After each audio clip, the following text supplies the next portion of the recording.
Hey everyone, welcome back to another Alliance War video. This is Season 48, War 9, and we're up against GT40. My team this war is going to be Mojo, Archangel, and Valk, all Ascended champs, and Valk gets to try an interesting fight this war. We'll get to that in a sec, but starting off in Path 1, I've got, or Section 1, I've got Path 6, Hulkling into Spider-Ham, and then Path 8 in Section 2, that Weapon X and Sersi. As far as minis go, I have 38 Serpent again, and I also have Gorr on node 40 up ahead. And then lastly, I'm going to be attempting to take that thing on 49 with Valkyrie. We have a game plan that we cooked up, but I'll be sort of like a guinea pig testing that one, but we'll get to it in a second. So this first matchup is a nothing fight for Mojo.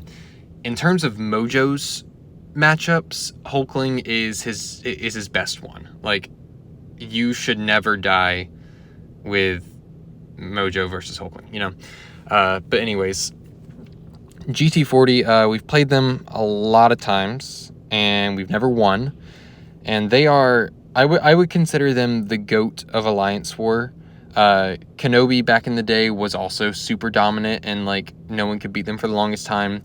I want to say GT has more like war championships than they do, and they're in a much more competitive age of the game.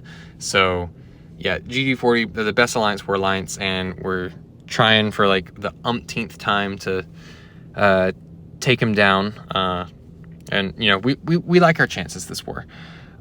So starting off, yeah, I got this Hulkling here. I haven't really been paying attention. You know, this is his Mojo's first ramp, and because I am running MD5, yeah, I just keep getting shot up to Special 3, but that's okay. I don't even have the Fury yet, and you can see how quickly I've been able to just, like, knock him down from all the degens and buffs expiring in Special 3s, and yeah, 13, 15 degens going, and yeah, don't even need the Fury. And he goes down without a problem. All right, next up, I got Spider-Ham. I fought Spider-Ham, I think, 2 other times this season. Both times, I have not managed his nonsense very well. Luckily, I never let it get out of control and let him be able to evade. But, ooh, I was about to sneeze. This time, I'm really locked in. I'm like, okay, I'm not going to make any mistakes against this guy. That first heavy was, like, almost too late. So I almost made a mistake right off the bat. But yeah, trying to get some neuros up. Only have 1 at this point. Block the special 1. Then I'm going to combo into my own. Drop it immediately. No nonsense. Perfect. Another parry heavy. Up to 3 neuros now. As long as I keep doing this and I like manage his kit as well as I can, then, you know, there's just no chance of dying here. Yeah, drop the special 1 immediately. Doesn't do anything. I don't get any like good debuffs from it, unfortunately. And yep, I could heavy counter him from that special 1, but I really hadn't practiced it before then, and it wasn't necessary, so I didn't go for it. And yeah, drop that last special 1. Down he goes, under a minute. I was very happy about that. Love my Ascended Archangel. He's a beast in BGs, and when I get to use him in war, he's also a beast. Okay, quick break, because I need to check some things, run some boosts. Got this Weapon X on, what is this, node 25? 26. No, 26. Strat here is just parry heavy until he's at his first special and can enter Berserk, and then bait that out and find my intercept, and then, you know, try and, you know, I'll play it by ear. Either I'll intercept him a bunch and let him stay in Berserk, or maybe I'll try and get him out of it. But there, I got 3 neuros. He doesn't get the unstoppable, so there I can go for the intercept. And yeah, I'm just gonna go full Oakley mode. He likes to just play super aggressive during this part and get him to throw a bunch of specials and land those easy intercepts because he's so aggressive. 1 more special out of him, and yeah, that was a super quick fight.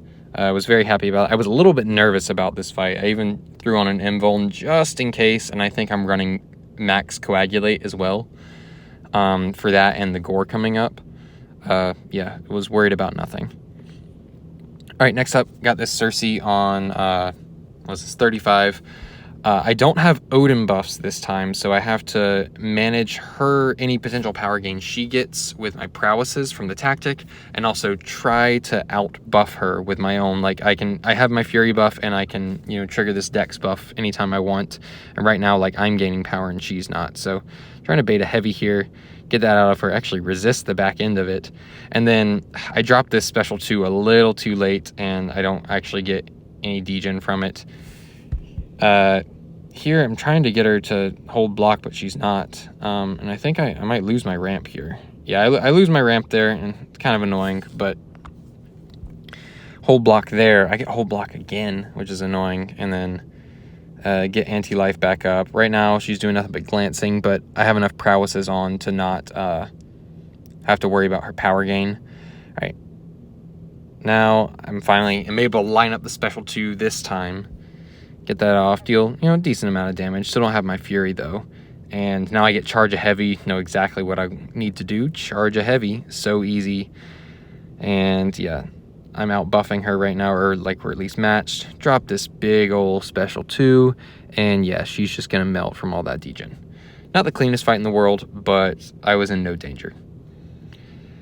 All right, next up, my favorite matchup in Alliance War right now, because everybody's scared of big bad Serpent except me. I'm not scared of this guy because Mojo absolutely dog walks him even when I play poorly, which happens a lot. So I got the Mystic boost, I got the Invuln just in case I need it. It's funny, a lot of times when I'm writing up plans on what I'm going to do here, I always say, like, push him to special 3 if he, like, gets to a special 2, but then he never does. I think he got to special 2, like, 1 time against me here.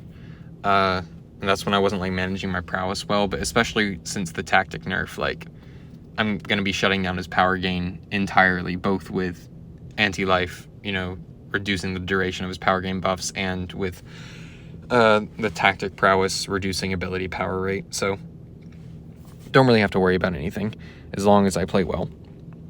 So get my first prompt done, knock him down, get the Ebb and Flow Fury, hit him with a couple combos, and bait out the special 1. He's real nice about throwing special 1s. Get the parry in there on the end, something that I thought about doing last fight but didn't, and now I'm incorporating it.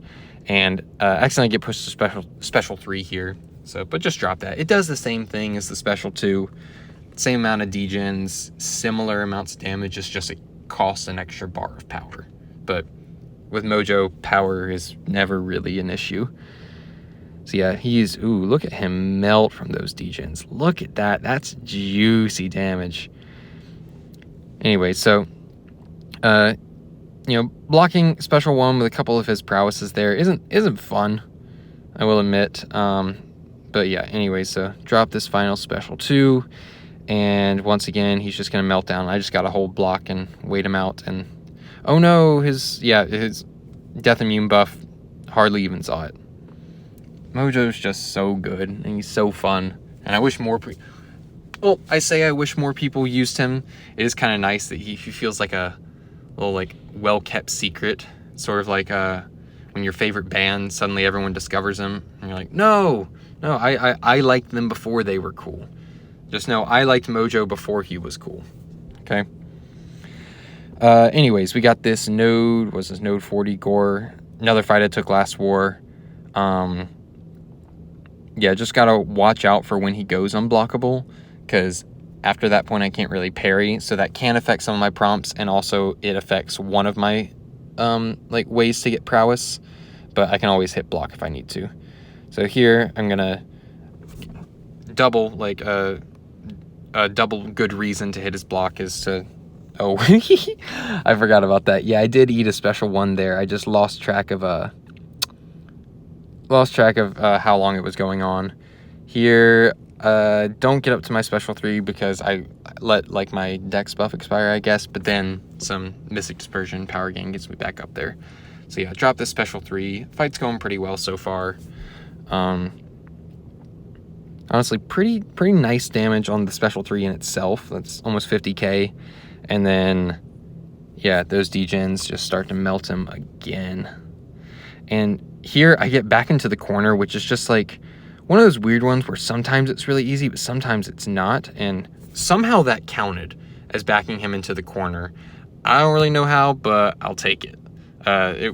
All that would have done if it hadn't triggered would have just extended the fight. Like, I really don't think I'm going to die here.